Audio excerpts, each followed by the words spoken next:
बहुत बहुत स्वागत है क्लास फिफ्थ आपका हिंदी के लेक्चर में। और आज हम पढ़ेंगे पार्ट 6 पेटूराम।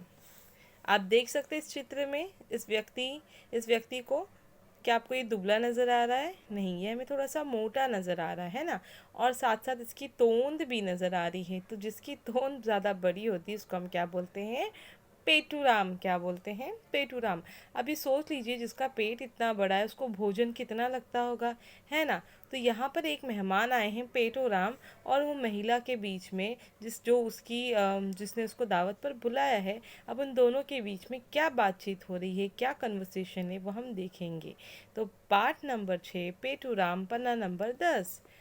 चलिए, भोजन तैयार है। क्या कहा इस महिला ने कि भोजन यानी खाना तैयार है। आप भोजन कीजिए। मैं क्या आप भोजन नहीं करेंगे? तो इन्होंने इसको पूछा कि आप भोजन कीजिए। तो उन्होंने कहा नहीं, थोड़ा सा संकोच किया। उन्होंने बोला कि नहीं, मैं भोजन नहीं करूँगा। आज मेरा उपवास है। क्या है उनका? उपवास। तो उपवास में जो है वो नमक की चीज़ें नहीं खाते और पेट भर खाना नहीं, कुछ फ्रूट्स ही खाते, वो भी कोई एक वक्त पे खाया जाता है। तो ये उपवास का पालन किया जाता है। तो इन्होंने क्या कहा पेटूराम ने कि मेरा उपवास है, कि ज़्यादा खाना उस वक्त मैं नहीं खाऊंगा। उपवास में कुछ तो लेते होंगे? तो महिला ने कहा कि आप उपवास में कुछ तो खाएंगे। हाँ, थोड़ा बहुत खा लूँगा। हाँ, थोड़ा बहुत खा लेता हूँ। क्या कहा? थोड़ा बहुत मैं खा लूँगा। फिर संकोच कैसा? कृपया बताइए। संकोच यानी फिर आप हिचकिचा क्यों रहे हो? बताइए बताइए, बिना फिक्र के बताइए। कृपया बताइए। तो इनको कहा गया कि प्लीज़ बताएं कि आपको क्या खाना है। तो उन्होंने पूछा, अंगूर मिलते हैं? हाँ, बहुत मिलते हैं। केवल आधा किलो मंगवा ले। तो क्या कहा? पहले उन्होंने आधा किलो अंगूर मंगवाया, और आधा दर्जन केले, 1 किलो सेब और 1 पाव मेवा, 1.25 पाव मिठाई, बस या कुछ और? आधा लीटर दूध और रबड़ी, बस? ठीक, और कोई आज्ञा? नहीं नहीं, आज मेरा उपवास है। व्रत के दिन में अधिक नहीं खाता। तो इतनी लंबी तो लिस्ट है। क्या क्या मंगाया? जब उनको सामने से पूछा गया कि आप क्या क्या खाएंगे, तो उन्होंने क्या क्या कहा कि क्या खाएंगे वो? अंगूर। कितना अंगूर मंगवाने के लिए कहा?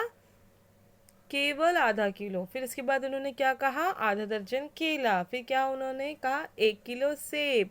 उसके अलावा मेवा, फिर मिठाई, फिर आधा लीटर दूध, और उसके साथ में रबड़ी। तो इतना सब कुछ खाने के बाद वो कह रहे हैं कि मैं ज़्यादा नहीं खाऊंगा। तो ज़्यादा इससे कम क्या होता है? ठीक है, तो ये थे हमारे पेटूराम जी, जो थोड़ा सा ही खाना उपवास में खाते हैं। मैं जानती हूँ जहाँ तक कि क्लास फिफ्थ में कोई भी पेटूराम नहीं है। कोई है क्या पेटूराम? और अगर है तो जब कोई पूछे तो इतना ज़्यादा खाना नहीं बताना है। ठीक है, और ख़ास करके उपवास में। और इस प्यारी सी जो है कॉन्वर्सेशन को किसने लिखा है? डॉक्टर त्रिलोकी नाथ ब्रिजवाल। ठीक है, इन्होंने इसे लिखा है। आप देखिए पाठ के नीचे पूर्ण विराम, जिसे हम पंक्चुएशन मार्क्स इंग्लिश में बोलते हैं, वैसे हिंदी में है ये। तो अलग अलग उसको बोलते हैं विराम चिन्ह। तो यहाँ पर अलग अलग विराम चिन्ह दिए गए हैं। इसको बोलते हैं पूर्ण विराम। पूर्ण विराम तब लगाया जाता है जब कोई स्टेटमेंट खत्म होता है। जैसे हम इंग्लिश में फुल स्टॉप लगाते हैं, लेकिन हिंदी में जो है वो पूर्ण विराम का इस्तेमाल किया जाता है। ठीक है, फिर है अल्प विराम यानी कॉमा, इंग्लिश में जिसको हम कॉमा बोलते हैं। और फुल स्टॉप को हम बोलते हैं, ये अल्प विराम की जगह फुल स्टॉप हम इंग्लिश में यूज़ करते हैं, लेकिन हिंदी में हम अल्प विराम यूज़ करते हैं। और कॉमा यानी अगर आपको स्टेटमेंट में एक छोटा पॉज लेना है तो आप अल्प विराम का हिंदी में यूज़ करेंगे। फिर इसके बाद है प्रश्नवाचक, यानी कोई सवाल के आगे जब हम क्वेश्चन मार्क यूज़ करते हैं इंग्लिश में, what is your name, question mark, right. तो वैसे हिंदी में होता है इस तरीके से। उसका दोनों का सिंबल जो है वो सेम है, पर इसको बोलते हैं प्रश्नवाचक। यानी जिस वाक्य में कोई सवाल हो, कोई क्वेश्चन हो, उसको हम ऐसे प्रश्नवाचक सिंबल लगाते हैं। फिर है विस्मयादि बोधक, एक्सक्लेमेशन मार्क। ठीक है, जब आप अपने एक्सप्रेशंस को ज़्यादा ये करते हो, एक्सप्रेस करते हो। For example, hurray we had a great fun, कि बड़ा मज़ा आया है ना, ऐसे कुछ एक्सप्रेशंस आप देते हो तो आप इस तरीके से विस्मयादि बोधक जो है उस चिन्ह का इस्तेमाल किया जाता है। फिर नेक्स्ट है अर्धविराम। अर्धविराम यानी कोई चीज़ अब फिर दोबारा शुरू होने वाली है, उसको बोलते हैं हम अर्धविराम। ठीक है, तो यहाँ पर क्या है, विस्मयादि बोधक का कहाँ पे देखो इस्तेमाल हुआ है, मैं के आगे मैं। ठीक है, यहाँ पे एक संकोच वाली चीज़ थी, ठीक है, और एक एक्सप्रेशन था।